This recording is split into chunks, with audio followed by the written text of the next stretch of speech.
नमस्कार बंधुरा आमार आजकेर लांचे थाकছে बोआल माछेर तेल झाल। आपनारा किन्तु এই बोआल माछ অনেকেই অনেকভাবে রান্না করে খেয়েছেন, কিন্তু আমার একটাই অনুরোধ থাকলো আপনাদের কাছে, আমি যেভাবে আজকে আপনাদের বোয়াল মাছের তেল ঝাল রান্না করে দেখাবো একদিন হলেও আপনারা এভাবে রান্না করে খেয়ে দেখবেন, এর স্বাদ কিন্তু আপনাদের মুখে লেগে থাকবে। তো বোয়াল মাছের তেল ঝাল রান্না করার জন্য এখানে আমি কিছু বোয়াল মাছের পিস ধুয়ে পরিষ্কার করে নিয়েছি। এখন এই মাছগুলো নুন আর হলুদ দিয়ে মাখিয়ে নেব। তার জন্য দিয়ে দিলাম স্বাদ অনুযায়ী নুন, সামান্য একটু লঙ্কার গুঁড়ো আর একটু হলুদের গুঁড়ো। এবারে এই মশলা দিয়ে মাছটা খুব ভালো করে মাখিয়ে নিতে হবে। আর আমার এই ছোট্ট চ্যানেলটি যারা সাবস্ক্রাইব করেছেন তাদেরকে অনেক ধন্যবাদ, আর যারা সাবস্ক্রাইব করেননি তাদেরকে সাবস্ক্রাইব করে নেওয়ার অনুরোধ রইল। যে সকল বন্ধুরা আমার এই রেসিপিটা ফেসবুক থেকে দেখছেন তাদের কাছে আমার একটাই অনুরোধ থাকলো, অবশ্যই এই পেজটিকে ফলো করে দেবেন, তাহলে আমি যখনই নতুন কোনো ভিডিও নিয়ে আসবো সবার আগেই কিন্তু আপনিই দেখতে পাবেন। আর বন্ধুরা এই মশলাটা যাতে মাছের গায়ে ভালোভাবে মিশে যায় সেদিকটাই কিন্তু খেয়াল রাখতে হবে। দেখুন মাছ কিন্তু আমি খুব ভালো করে মাখিয়ে নিয়েছি। এবারে এই মাছগুলো একপাশে রেখে দিচ্ছি। এখন একটা বাটিতে নিয়ে নিচ্ছি একটুখানি জল। জলের মধ্যে দিয়ে দিচ্ছি হাফ চামচ নুন, 1 চামচ জিরার গুঁড়ো, 1 চামচ হলুদের গুঁড়ো, 2 চামচ লঙ্কার গুঁড়ো, 1 চামচ ধনিয়ার গুঁড়ো। এবারে এই মশলাগুলো জলের সঙ্গে খুব ভালো করে মিশিয়ে নিতে হবে। এইভাবে যদি মশলাটা আগে বানিয়ে রাখা যায় বন্ধুরা, তাহলে রান্না করার সময় খুব একটা ঝামেলা হয় না। দেখুন মশলাটা কিন্তু আমি জলের সঙ্গে খুব ভালো করে মিশিয়ে নিলাম, এটাও আমি একপাশে রেখে দিচ্ছি। এখন একটা মিক্সিং জারে দিয়ে দিচ্ছি 2টো পেঁয়াজ কুচি, একটুখানি আদা, একটা রসুনের কোয়া আর 2টো কাঁচা লঙ্কা, তার সাথে দিয়ে দিচ্ছি একটু জল। এবারে এই মশলাটা মিক্সিতে খুব ভালো করে বেটে নিতে হবে। দেখুন মশলাটা কিন্তু খুব ভালো করে বেটে নিয়েছি, এটাও আমি একপাশে রেখে দিচ্ছি। এখন একটা কড়াইতে দিয়ে দিচ্ছি সর্ষের তেল।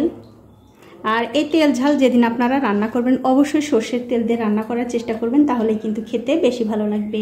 কিছুক্ষণ পর যখন দেখবেন তেলটা ভালো করে গরম হয়ে গেছে, তখন এর মধ্যে একটা একটা করে মাছ দিয়ে খুব ভালো করে ভেজে নিতে হবে।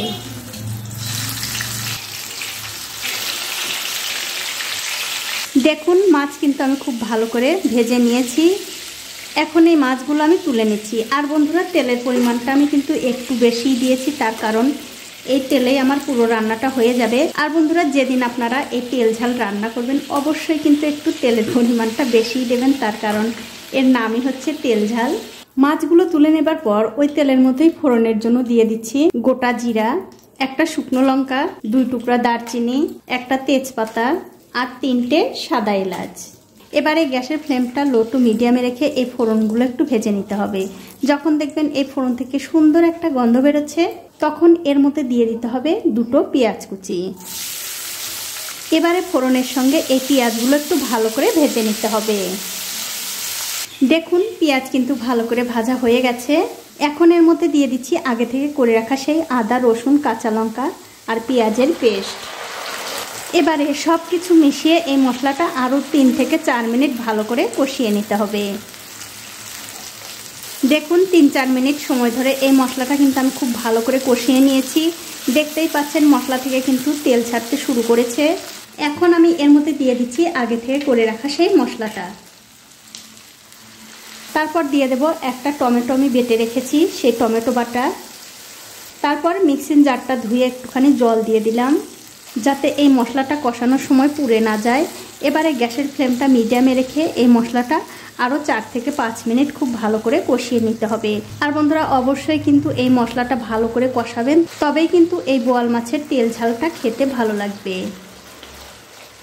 দেখুন 5 মিনিট সময় ধরে এই মশলাটা কিন্তু আমি খুব ভালো করে কষিয়ে নিয়েছি। এখন আমি এর মধ্যে ঝোলের জন্য দিয়ে দিচ্ছি একটু গরম জল। তবে বন্ধুরা ঝোলটা কিন্তু খুব একটা বেশি দেওয়া যাবে না।